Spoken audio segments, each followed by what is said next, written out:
We're all connected to each other biologically, to the earth chemically, to the rest of the universe atomically. I think nature's imagination, it's so much greater than man's.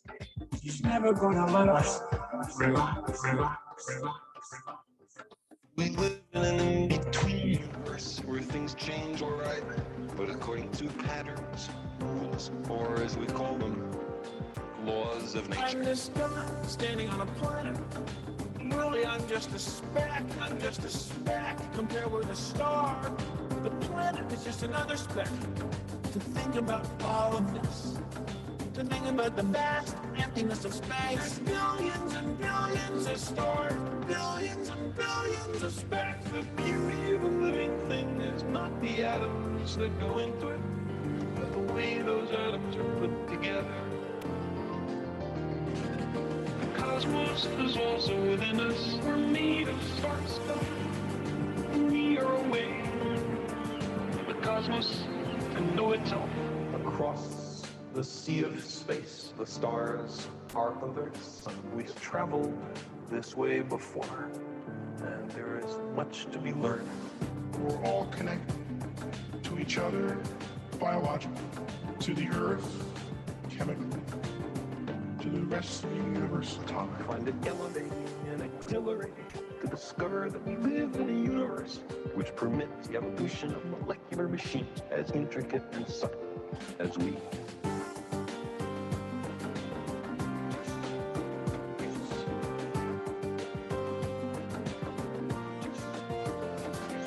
I know that the molecules in my body are traceable to phenomena in the cosmos. That makes me want to grab people in the street and say, have you heard this? The beauty of a living thing is not the atoms that go into it, but the way those atoms are put together. The cosmos is also within us. We're made of spark stuff, and we are away from the cosmos to know itself.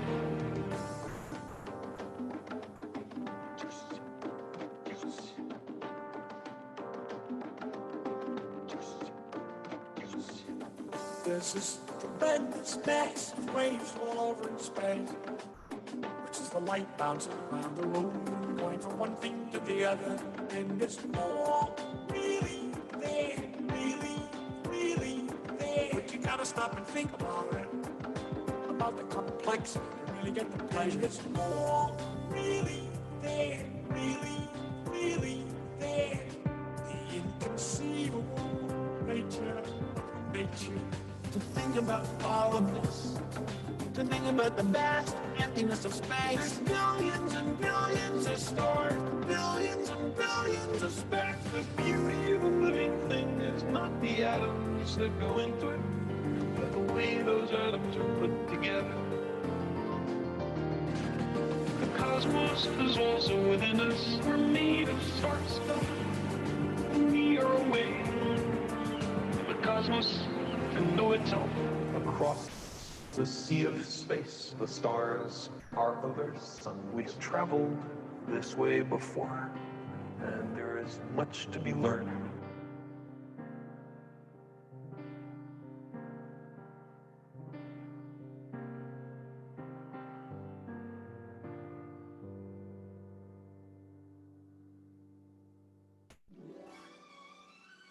That was the Talking Alternative Radio Encore broadcast.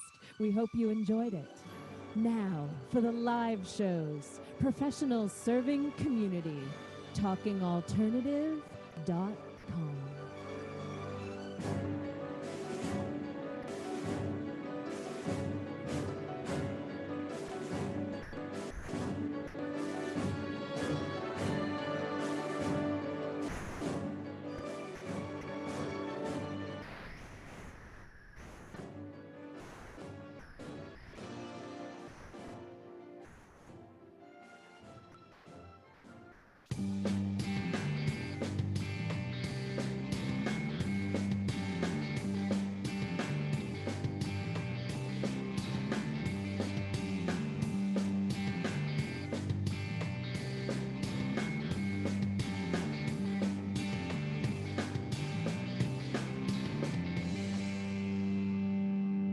Well, it's Friday morning. Well, it depends where you are when you're listening to this. But right now, when we're doing this live, it's Friday morning. It's 10 a.m. Eastern time. I came up 2 flights of stairs. I'm just below the roof of my house. What does that mean, Tommy D? Well, I'm in the attic. That's where I do the show from. Every single Friday morning, we bring you Philanthropy in Focus. And the focus is on 2 things. It's helping nonprofits tell their story and amplify their message. And if you've been paying attention for the last 50 some odd episodes of what we're doing here, I'm the nonprofit sector connector. And my job is to bring these stories to you. Why? Because nonprofits change our world every second of every minute of every hour of every day, et cetera, et cetera. And I say to you, if it wasn't for these organizations and the impact that they make, I don't think this work gets done. And I will tell you, I look forward to this show every single week. It is the highlight of my week. And when you're Tommy D, you get to have a lot of highlights in your week. And I like most of my week because I get to design it. But this is my passion project. I'm incredibly supportive of the nonprofit sector. And I don't mean I know all that much. I'm just constantly learning. I'm a student. But what I do know is that being in the position I'm in, I get to meet incredible leaders of organizations and incredible participants in the program of these organizations. And I started this series where I put out a nonprofit nugget each week. My assistant and I collaborate on that. And we put those nuggets out there. One of the nuggets I talked about a couple of weeks back was, are you leveraging the participants in your programs to help tell the story for your organization? And today is it sort of hits right upon that. All right, look. I get emotional on this show. Sometimes I'm high, sometimes I'm low. You know by now, if you've been paying attention, I'm a pretty sensitive guy. The topics we're discussing today have got me, or will be discussing today, have got me a little emotional this morning. And I don't say that to be cute or funny, but this is serious stuff. So yes, the nonprofit sector connector, boys and girls, children of all ages, the whole thing, right? Silly, but serious, important stuff. And today, here's what I want to throw out to you. So I have 3 friends on the screen with me. So if you're watching on Facebook, if not, if you're listening, we'll be hearing all those other voices shortly. But let me read something to you from my notes. The Nonprofit Prison Policy Initiative says that individuals who are arrested under 17 years old, here's the statistics, 71% of those individuals will be arrested in a 3-year period, 71%, and 80% in a 5-year period. So the problem is, or the challenge is, and this is from my friend Angel Rodriguez, but it's called a corrections system. But is it correcting anything, or is the system perpetuating this lifestyle and not supporting and giving the tools needed by these individuals who have gotten themselves in trouble? So listen to these statistics. 2020, Avenues for Justice statistics, 90% of their participants in that same 3-year period have had no new arrest. 97% have had no new convictions. 97% have not been reincarcerated. All right, gang, those are statistics. This is not a statistics show. I didn't actually do very well in statistics. Actually, I think I failed that course 3 times in college when I was getting my degree in finance. Now you know, I'm not perfect, everybody. I failed stats a bunch of times. You know what? You can't pass these courses when you don't show up for the class. So I would put that out there. So if you want to pass statistics, show up for the classwork. But I am sharing these statistics with you to just prove to you that over the last 40 years, it's obvious that this organization, Avenues for Justice, has been making an incredible impact. I talk about impact. I talk about the ripple effect. The Lower East Side of Manhattan, my friend Angel has schooled me, the last year and a half was a war zone in the late 70s. And you know, that maybe some of that, and I'm sure has been cleaned up, you know, physically in those areas, and he can tell me about it, but it's still systematically, the structures have not been put in place to help people in these communities, young people in these communities. It's an organization like Avenues for Justice that has done just that. So as one of the first alternative to incarceration programs for youth in the country, Avenues for Justice keeps court-involved and at-risk young people ages 13 to 24 out of prison. What is the ripple effect of somebody getting into the system, getting a 3-year sentence, and then comes out at 18 years old? What do they know? They only know the criminal justice system. But on the other side of that, what do they know if someone has been there to support them and make an impact and come to their aid and advocate on behalf of them in the courtroom? That's what we're going to talk about today. It's not about me. I'm the facilitator. I'm the navigator. It's about my friends who are here today. Angel Rodriguez is here. Elsie is here. Louis is here. We're going to hear about the work that this organization does. Elsie, I didn't say Elsie Flores, Louis Concepcion, and Angel Rodriguez are here. So listen, everybody, come off mute. I want to welcome you to two places. I want to welcome you to Philanthropy and Focus, and I want to welcome you to my attic. Good morning, everybody. What's going on? What's going on, Tommy? Appreciate you having us on the show. I appreciate it. Are you on the West Coast? Louis, you're on the West Coast, right? I am. I'm in Southern California. I reside in wine country, so I feel sorry for those of you in New York freezing your tails off. I got an expected high of 70 degrees today, so I feel sorry for you enduring all that snow on the East Coast. We are about to get walloped, I hear. I mean, it's already, I'm out here on Long Island. It's already flurries a little bit, but we're going to get smoked later on that for sure. You're in San Diego? I'm in Temecula. It's a little bit an hour north of San Diego and an hour south of LA, so I'm in the middle. Got it. I went to many years ago, before we jump in, I went to I was out there. We were going out to Hawaii for a trip I won through for a business trip, and we stopped at a place called Pala, which was a resort. Like, I think it was between LA and San Diego. And I was with my wife, but she was my girlfriend back then. We were kids, and we saw Tony Bennett in concert at this Pala resort. So like, I know that area like a little bit, but San Diego, if I ever left Long Island, which I've been trying to do for 44 years, if I ever left Long Island, I would go there, because I tell you this, man, the older I get, the less I like snow and the cold. I didn't like it when you know what I'm saying? Because you're not going to go back. I'm a true testament of that. I'm telling you right now. Listen, I don't want to come back. That's the point, man. I'm ready to roll. I'm ready to go. All right. So here's how I want to do this today. I really, Angel, you created this organization, 40 years ago, right? Maybe more than 40. I mean, I was created 44 years ago. So let's can we start at the beginning? I mentioned it up front. I talk about the Lower East Side, which I was in there. Let's tell that story. What we're in for today is Angel's going to share the story. We're going to hear about Elsie's experience in the program. Elsie, what Elsie's doing for the program on behalf of the individuals in the program. What Louis experienced in the program and now where he is and now retired for captain in the Marines.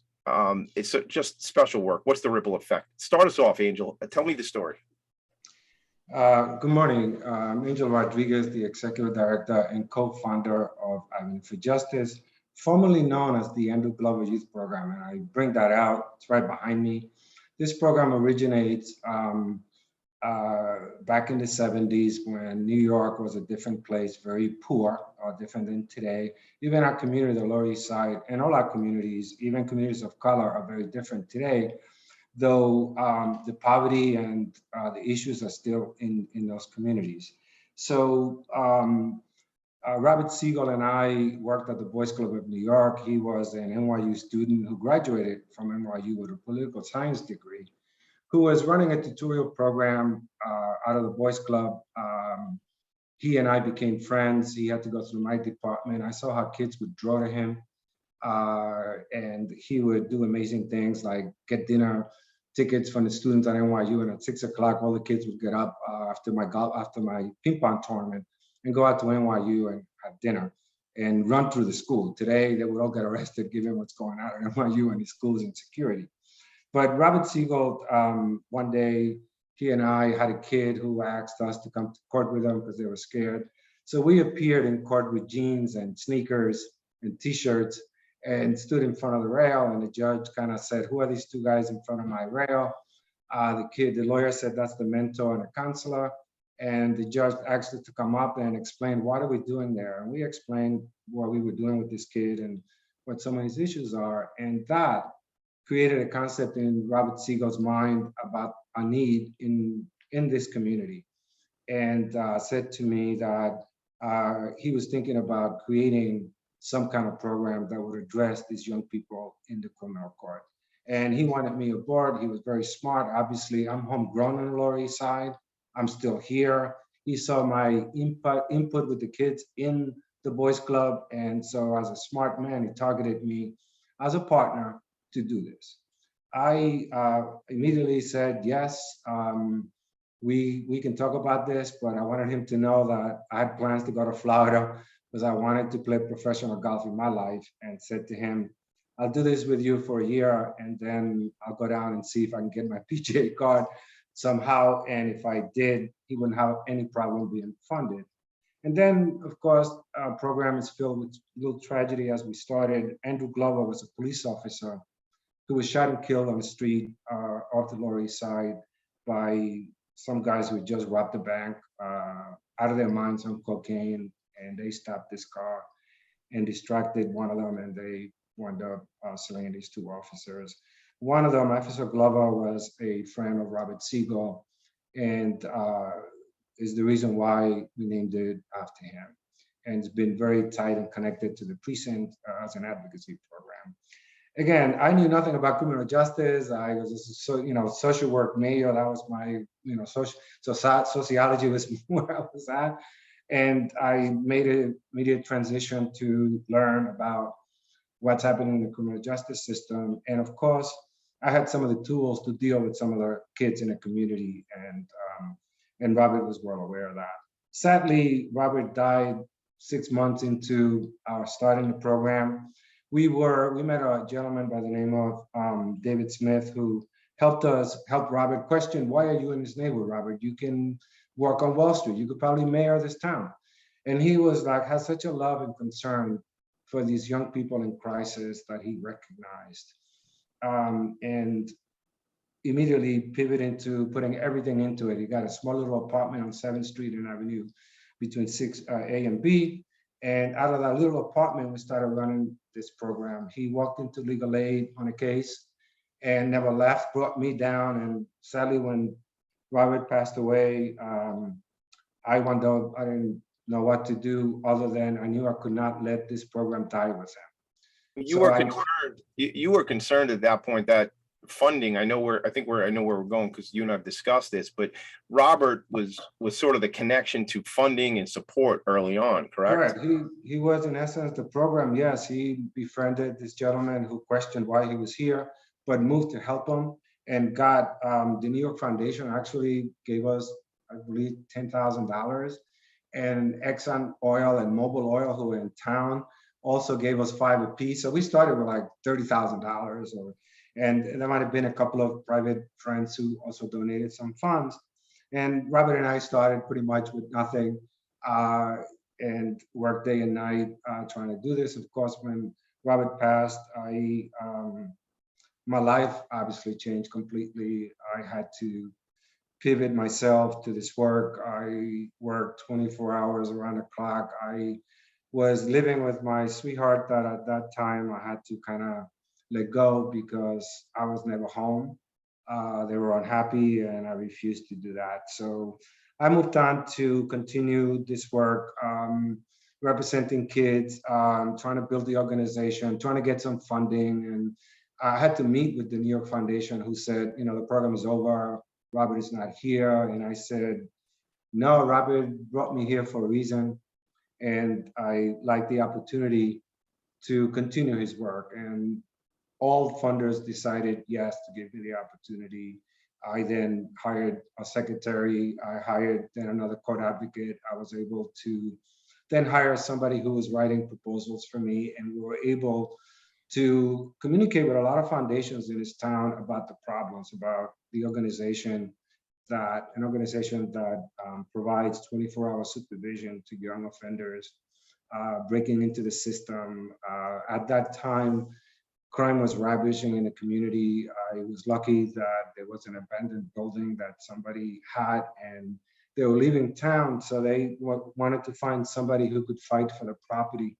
And I was literally at that time looking for something to provide what I call a safe space for kids. Our community was filled with drugs and violence and you name it. So I protected the property for a long time. And then I asked the city to sell the property. And I was helpful through some politicians who very understood my mission. Andrew Stein at the time and Carol Bellamy were both very helpful to allow the city to sell us the building as a non-for-profit at a fair market value.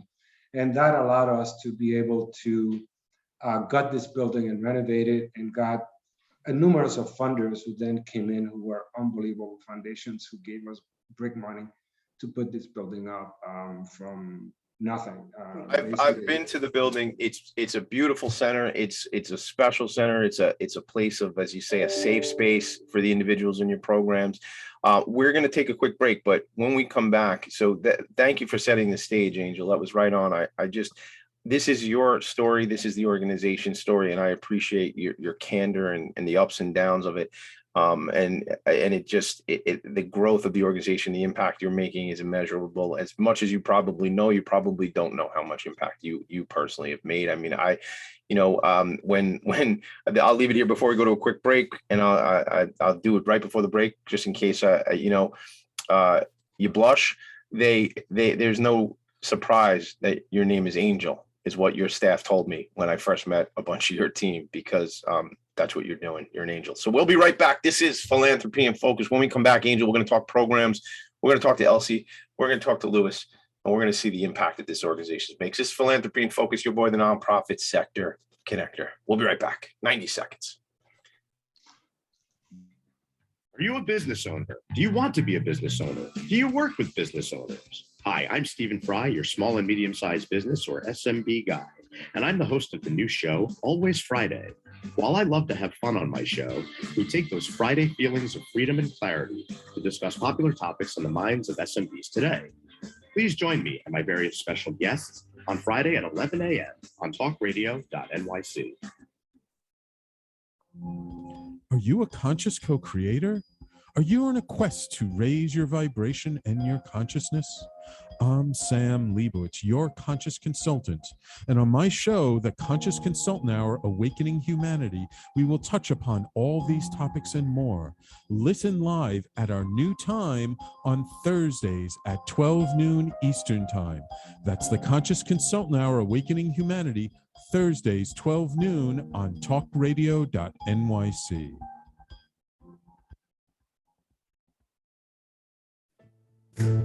Are you on edge? Hey, we live in challenging, edgy times, so let's lean in.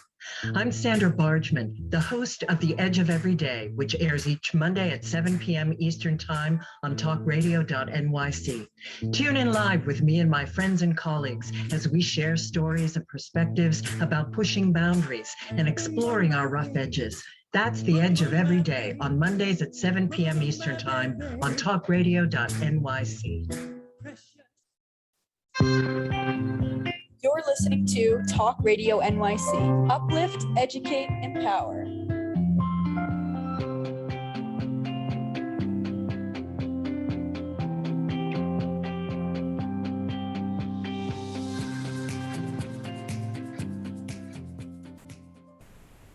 Nonprofits need connections to move in good directions. So cut through all the static. Join Tommy in his attic.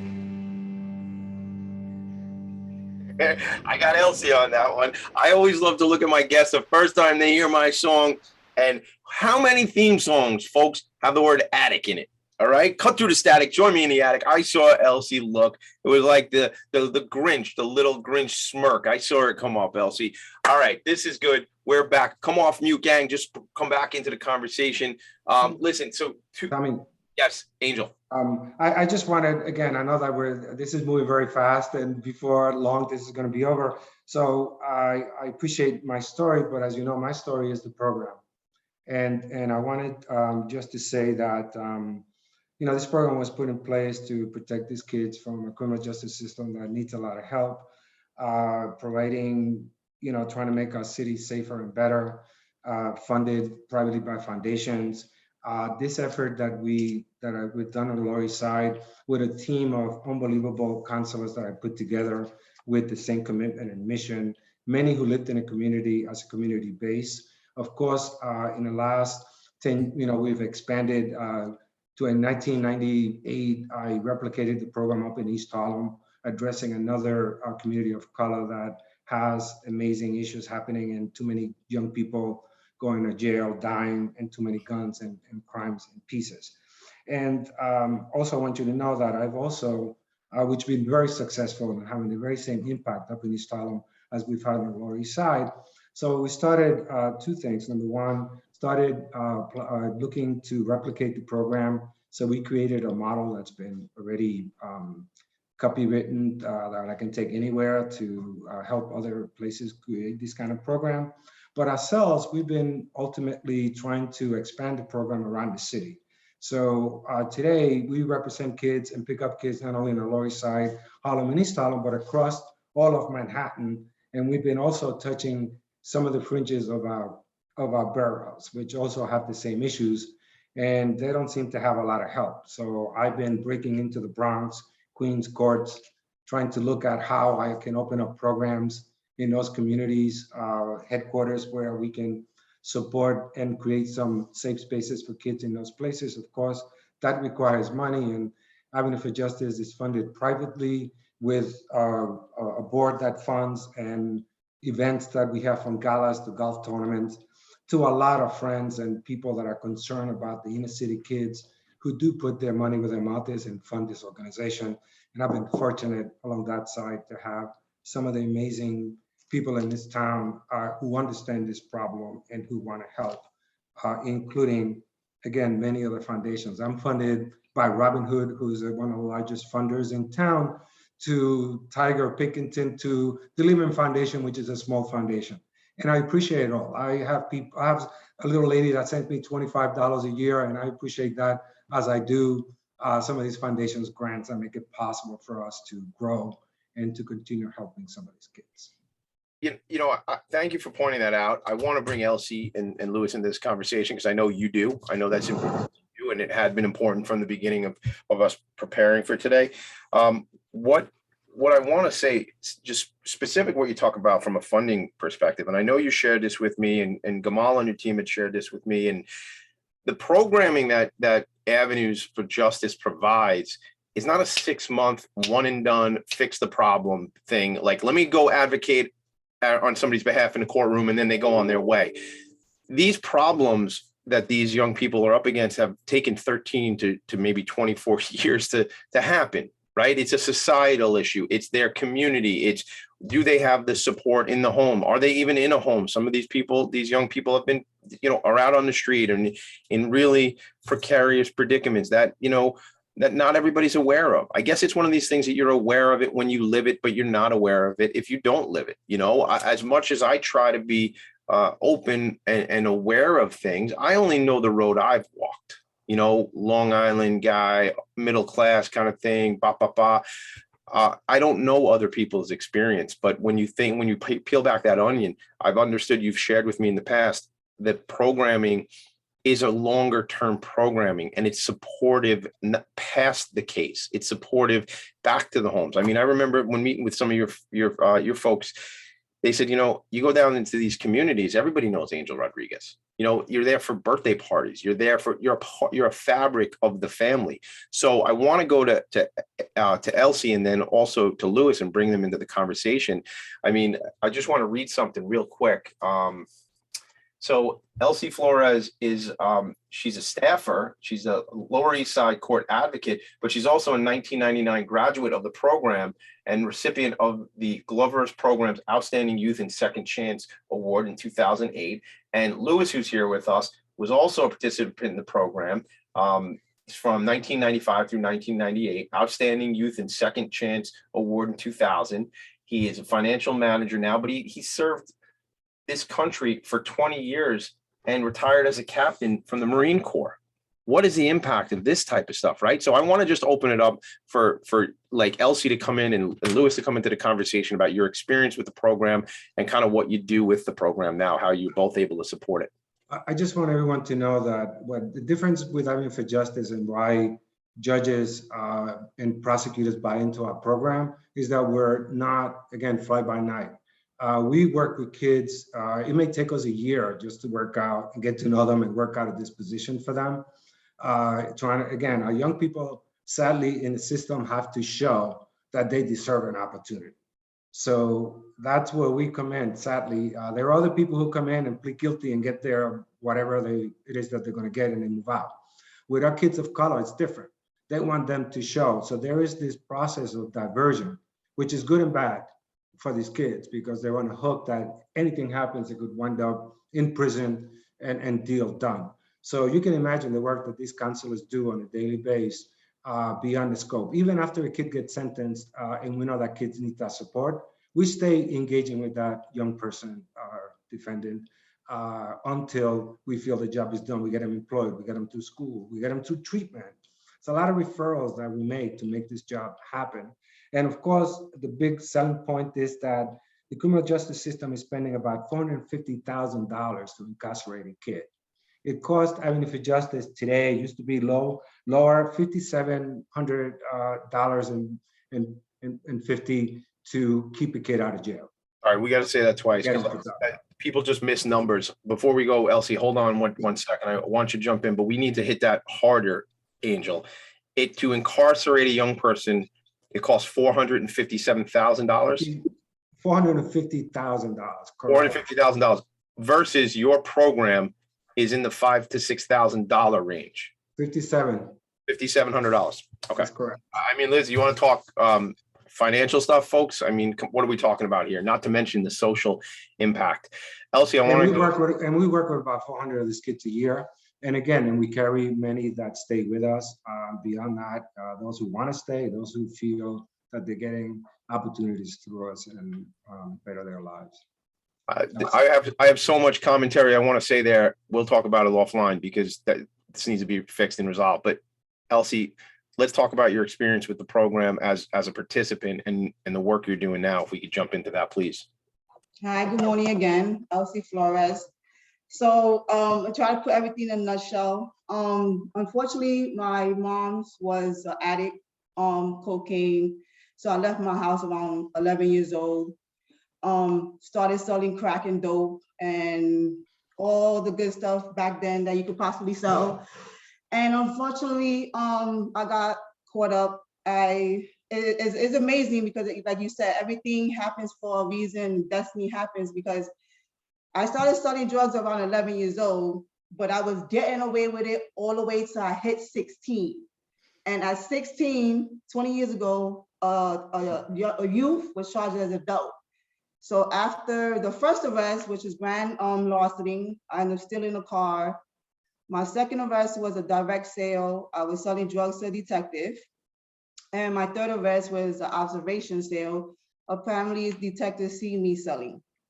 So by that time, I was already in deep water. I was facing a 3.5 to 6, but I also found out I was pregnant. So now I'm 16, pregnant, facing a 3 to 6. Life is hit very hard, don't know what to do. And amazingly, I bumped into a probation officer by the name of Jose that brought me up to Angel, which I already knew of because Angel is around my neighborhood. But I was, you see something, you just keep it going because you just, whatever. But I spoke to Angel and Nelson, who was my court advocate at the time. And life had to change from there. It was either I was gonna give birth to my firstborn in prison or I start changing my life. But the complications with the youth these days is not as easy. When you're so used to negativity, when you're so used to a certain culture, when you're so used to moving a certain way for so long, it's hard to get pulled out of that situation. Even facing prison time, you have the gang members and the drug dealers you used to be with, and now you have, I'm 16, like I'm about to be a mother. Like I didn't know what to do. Like I was a child myself. I haven't been in school for almost 2 or 3 years. All I've been doing was selling drugs for the last couple. So now what's the next move for me? And pretty much Angel and Nelson came in, the judge came in, there was no gains from there. I had to follow curfew. I had to go back into school. I had to start really making some changes. And the hard part is the confidence that I needed to do that. When you don't have your parents, it's like who you look at. Like if your mother didn't have confidence in you, you don't look at nobody else that have confidence in you.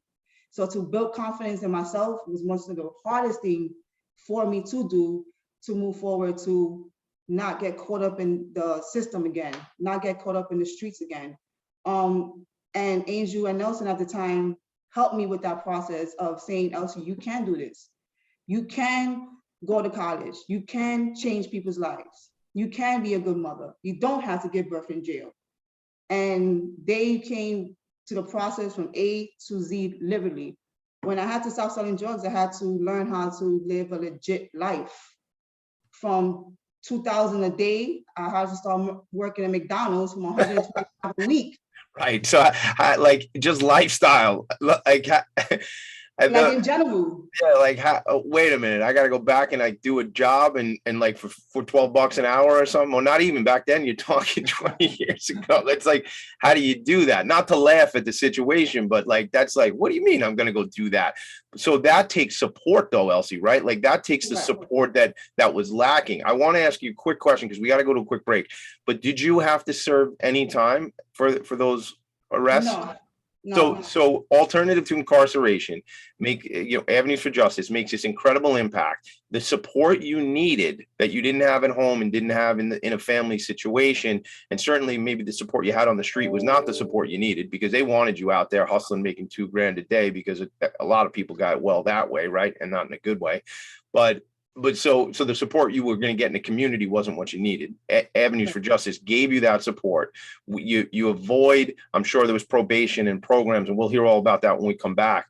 But now 20 years later, you're now making this incredible impact as part of the organization for other people in the community who have gone through the same sort of challenges, right? Correct. All right, we're going to be back. We always go quick.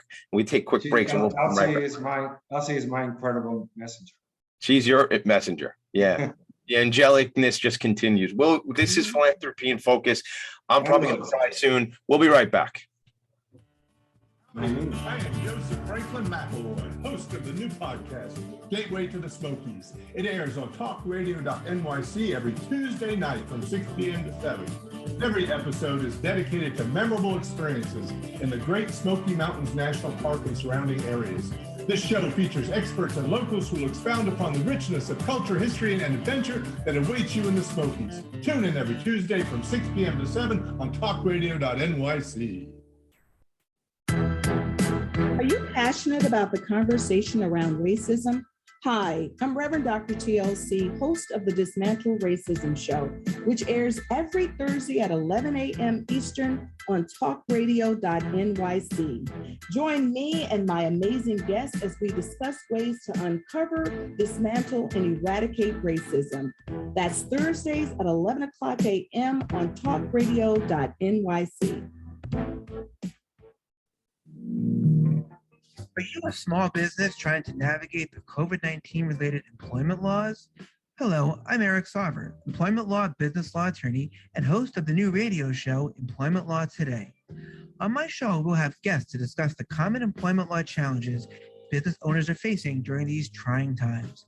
Tune in on Tuesday evenings from 5 p.m. to 6 p.m. Eastern Time on talkradio.nyc. You're listening to Talk Radio NYC at www.talkradio.nyc, now broadcasting 24 hours a day.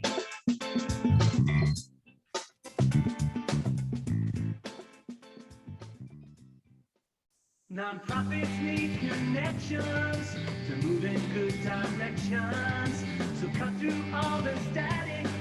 Join Tommy in his attic. I used to say maybe that's a request or a statement, but no, I think it's an ask. Would you please join me in my attic and listen to the show every week? All right, here's the deal. Elsie, I'm so touched by your story. However, it's not really unique, right? It's a problem that goes on way too much in our city, New York City, but also around this country, around this planet, specifically in communities of color, right? So thank you for your candor. Thank you for being so real with telling that story. And as I say, unfortunately, it's probably a similar story for many other folks. Day in and day out with the organization, what is your responsibility in working with the youth of in Advocacy for Justice's programs? So our responsibility is pretty much to help a kid, how I word it, is to prove to the criminal justice system that second chances work, that whatever is on that black and white that detective wrote down, because they will make them sound like the worst child on earth, not knowing the story behind it. And I'm there to back them up. I'm there for them to show the system that they can go back to school. They can go to college. They can be anything or anyone they want to become. And I'm just there to support them to become that. Like you just finished saying, my case is in a nutshell. We have kids who walk through our door that their stories is just beyond minds, and between sexual abuse, mental abuse, physical abuse. And I'm there to help them build that confidence that Nelson and Angel Rodriguez gave me, for them to keep their head up high, and we could do this together. Some of these kids haven't been in school for years. They can't read, they can't write. I have a 15-year-old pregnant girl who hasn't been in school in 2 years that I'm working with now. That it's unbelievable that's what's going on. And if I haven't stepped in from everybody who's on that case, no telling what she would be. And it doesn't take much. You just have to care. You cannot do this job without being passionate for it. Angel Rodriguez knows how passionate I am. I know that feeling of not having a mother. I know that feeling of having nobody care for you, nobody love you. I know that feeling where, who do you turn to? See, I've been lucky to have Angel and Nelson. There's many kids who not even aware of this program. And this is why we do things like this, to get the word out. And I do this, and I want to become this, is because I know if I could better a youth's life just by picking up a phone and just letting them know that I'm here for them, they could do this. My day is as bright as they come, no matter what is around me. I get up to know that I'm affecting somebody's life. It might be a good way, it might be a bad way. Some of my kids, I get on the nerve all day, every day, but they know that I do it for love. This is a system that will swallow our youth like food and throw them in a cell, and taxpayers' money is just winning. And that's not what we're about. And Tommy, we are always looking to seal records on these kids, which is important. There are too many convictions. As hard as it is for young kids in these Black communities of color, it's a serious problem.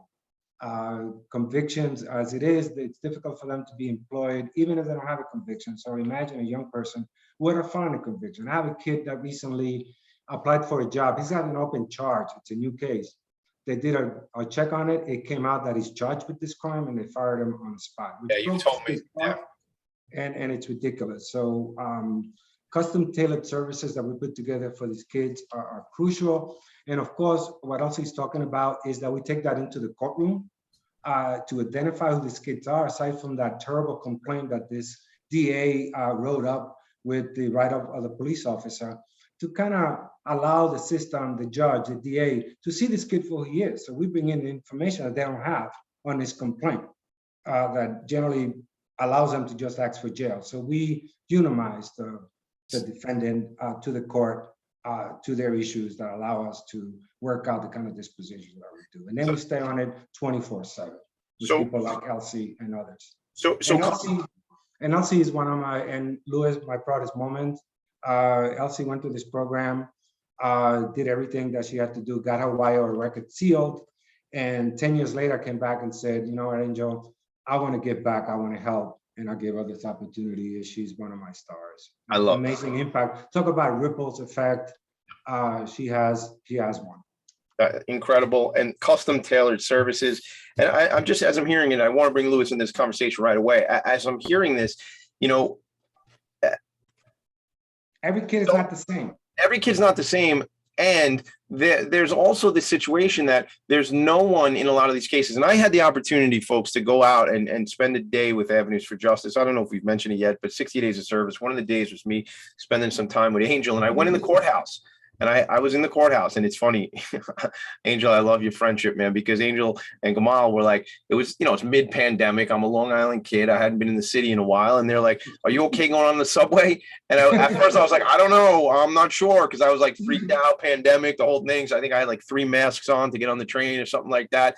But you know, what took me is people who are in the system often don't have somebody there to aid them. You know, they might not have, you know, and maybe they have, public attorney. What? Give me the title of legal aid attorney. Yeah, legal aid attorney, which is important, obviously. But they need somebody to put the the color of the story and what is the background to what Elsie was just sharing. And that's what I learned, and getting to sit in the courtroom, witnessing some of the stuff going on. It wasn't Angel and the team wasn't on the case. It just was an experience for me to see what was going on. And I do hope to be back in the city to do that with you guys one time when I can see when you're working with some of the youth. But Louis, I want to bring into this conversation right away and say, look, you went through this program. I watched this PBS video that I saw that was an interview. It had you in there and Angel and Gamal. And Gamal, give me Gamal Wilson's title, Angel, just so I'm calling him out. Hello, Gamal. I miss you, buddy. What's his title again? He's a manager of outreach and replication. Manager of outreach and replication, and was a great host when I came to visit. And again, when we saw each other at the Imagine Awards, it's always great to see the team. Louis, talk to me about your experience. I watched that video. You got in trouble, right? And you could have very easily become a statistic and fallen, your own words, you would have done 3 years and come out now as an 18-year-old man, as I sort of referenced earlier. Then what? That's all you knew at that point versus what actually happened. Can you tell us your story, please? Absolutely. I can sit here and go ahead and share the same story Elsie did, but I won't, because I know we're time limited. But the reality is I truly believe you're a product of your environment. And the reality is I was just another kid, struggled in the streets at 12 years old, got in trouble, was headed to be part of the system. And what a lot of people don't realize is the intervention that Avenues for Justice provides. So to put things into context, by the time I was scheduled to be released from prison, if that would have been the case, then the road I would have had, I would have been about 24 years old. And the reality is by the time I was 24 years old, I was already 6 years in the Marine Corps. So that's the impact it had to me. Two different paths, huh? So exactly. And the reality is I say this all the time, I'm Lower East Side, born and bred in Harlem. And the story doesn't change, it's just the people who changes. And the impact that this has to provide us the resources in addition to the support that we need to become successful is unmatched. I owe a debt of gratitude. I will never be able to ever pay my debt of freedom. And that's what this program has been for me. I could have been a felon. I could have been running the streets. I could have been in the dead of jail. And the reality is that a lot of people don't say is that the life expectancy when you're growing up in this community is that we don't realize that we're going to even past 18. So the fact that I'm here 25 years plus later is something that I could never repay. And that's the reality of it. Here it is, I'm in my mid 40s. I was able to retire from the Marine Corps after 20 plus years of service. My freedom could never be repaid. And every day these kids go through the same problems. And the reality is nobody's getting down to the root of the problem. Nobody's providing that intervention. And I could have been a statistic. And luckily today I'm not. And I owe that all to Avenues for Justice. And it's a debt that can't be repaid. But that's the problem. Nobody's getting down to the root of the cause to get out of the systematic system of keeping you down, keeping you in the system, making sure you don't succeed and making sure you don't do forward progress. The reality is hey, let's keep these, because at the end of the day, it's a business. Let's keep people in prison. Let's keep the cops employed. I can sit here and put it into context. I got an 11-year-old son, and he only knows things from watching TV. And when you don't grow that life, I can sit here and say that my son's vocabulary at the age of 11 is what mine was at the age of 18. And if people don't realize, like you said earlier, mentioned on the show, that you don't see these things, and if you're not part of it, you don't know what's going on. And the impact that this program has to you personally, mentally, emotionally is nothing that you're gonna get when you become incarcerated. So it's a lot of work that goes unnoticed. It's a lot of work that needs assistance, and definitely it's an alternative to putting in a kid in the system that at the end, when he serves his time, all he gonna do is be repetitive to the criminal progress. And I think that's overlooked time and time again. Thank you. And it goes without saying, but thank you for your service, for serving this country for over 20 years in the Marine Corps. And I think I don't know if I said it while we were joking in the virtual green room, or if I said it right here live on the show, but you said that you can't ever repay this. My challenge is, I think you can because because the work you're doing and the education and going out and telling people about this, even in your profession, certainly what you did, serving our country, but even professionally now, you're doing work in the financial services space, right? Absolutely. And we're going to take a break in a second. I know we're going a little long on this segment, but I want to ask you, is that something I have to assume from an educational perspective, you can bring some of that back to Avenues for Justice and or communities across the country? Absolutely. When I say my debt is never repaid, there's no amount of money that I can donate to an organization. There's no amount of time that I can give back. And that's what I say, I'm forever indebted. Will I accept the challenge of going back and giving as much as I can, but personally, mentally, my debt will never be repaid. Wow. Thank you for that. I appreciate you. I appreciate you all being here. We're going to come back. We're going to do another segment, wrap up. When we come back, I really want to talk in terms of, we've uncovered, or we've exposed, or we've talked about this challenge, this problem. We've talked about the solution that ATI, Alternatives to Incarceration, and AFJ, Avenues for Justice, specifically has done. I hear education, and I hear that we need more education and more intervention, even for folks who aren't in trouble and haven't gotten jammed up in the system, but ahead of time, right? I mean, I think that's critical, that piece as well. So when we come back, I want to talk about who can help, how we can help, how these types of programs, how do we get the word out? And like when I say, what does the organization need?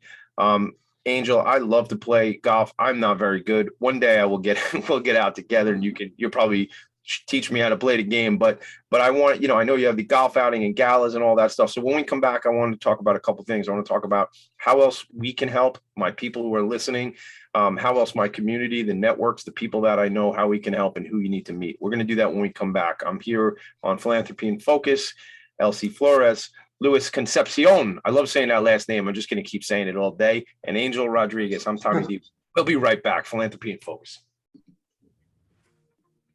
Join us every Tuesday at 4 p.m. Eastern for The Mind Behind Leadership, where we focus on what leadership really means to us and to others. We have practical discussions with the CEOs of some of the world's largest companies, owners of small businesses, and experts in psychology and behavior to get that inside track, what to do, what to avoid, what really happens. Join me, Graham Dobbin, at the new time, 4 p.m. every Tuesday for The Mind Behind Leadership, here live on talkradio.nyc. Hey everybody, it's Tommy D, the nonprofit sector connector, coming at you from my attic. Each week here on talkradio.nyc, I host the program Philanthropy in Focus. Nonprofits impact us each and every day, and it's my focus to help them amplify their message and tell their story. Listen each week at 10 a.m. Eastern Standard Time until 11 a.m. Eastern Standard Time, right here on talkradio.nyc.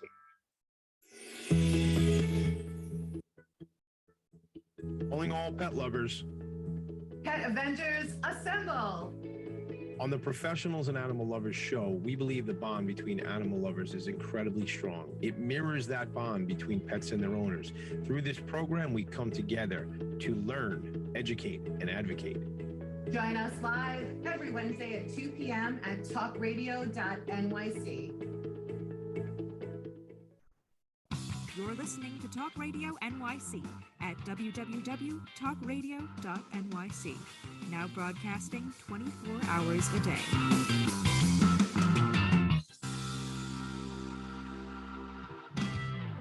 Nonprofits need connections to move in good directions. So cut through all the static. Join Tommy in his attic. Welcome back. I talk a lot about connecting. I talk a lot about networking, and without my network, without my connections, without the things I'm involved with, I never meet Angel Rodriguez. Without my involvement with the New York City Imagine Awards and my friend Ken Serini, and that experience that I get to be a part of, I don't get to meet Angel. I don't learn about Avenues for Justice. So shout out, the New York City Imagine Awards the applications are out right now. So if you are an organization, or you're on the board of, or or you serve, or you're a vendor to a nonprofit that's in the 5 boroughs in New York City, let them know. nycimagineawards.com. Want to send a shout out. I try to shout them out every week because I'm watching us on Facebook over here. My buddy Mick Collins. Mick, I got you in my corner all the time. I appreciate you. He's thanking Angel and he's thanking Lewis, and he's thanking Elsie, and he kind of does some stuff for me behind the scenes. Like I'd say Avenues for Justice, he tags Avenues for Justice on Facebook. Like he's like, it's not like a formal thing, Mick, but I appreciate you. And you all should know Mick because his organization, Pay It Forward Processing, is a merchant services company in the credit card industry, and they give back a portion of their revenue to nonprofit organizations. So at some point, they're actually originally out of your part of the country. I don't know how far away, Lewis, but Grass Valley, California, I think is where they're from. They'll be on the show, a couple folks from that organization, from their foundation, in a few weeks. The Van Heels, Andy and Renee, so they'll be out here. Yes, Lewis. Tommy, if I may, real quick, since you're giving shout outs, I just want to give a shout out to Judge Felicia Shea, who presided over my case back in the 90s, who passed earlier this year. And just food for thought and context, the average person who goes through the system, how many of them actually remember their judge? So Judge Felicia Shea, thank you very much. Rest in peace. And thank you for giving me a second chance at life.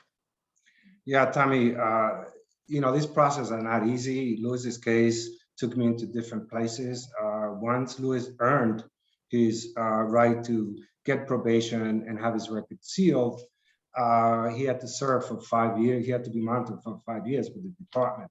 So at one point, he came to me and said he was interested in the armed forces or interested in the Marines. I told him, go take the test. He did.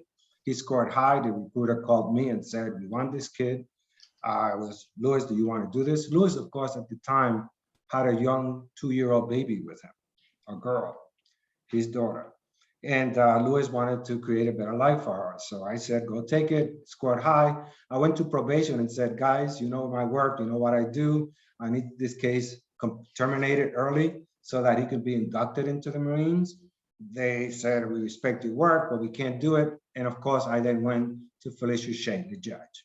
And I stood in front of her rail, who asked me to come up to the bench and asked me, is there a problem? And I explained everything in the case about Lewis. And of course, you remembered Lewis, he was in front of her for a long time on a deferred sentence, and said to me, I'll do a check on him, everything is fine, I'll terminate it. Within 3 weeks, he was terminated. Within a month, he was down south being inducted into the Marine Corps. And that led into a 20-year career. And Lewis and I, my pleasure, been in contact every week almost for 20 years, even when he was abroad with his man after he became an officer. And we had a lot of conversations 4 years later, whether he could become an officer because of his conviction in his YO. And I said, Lewis, apply.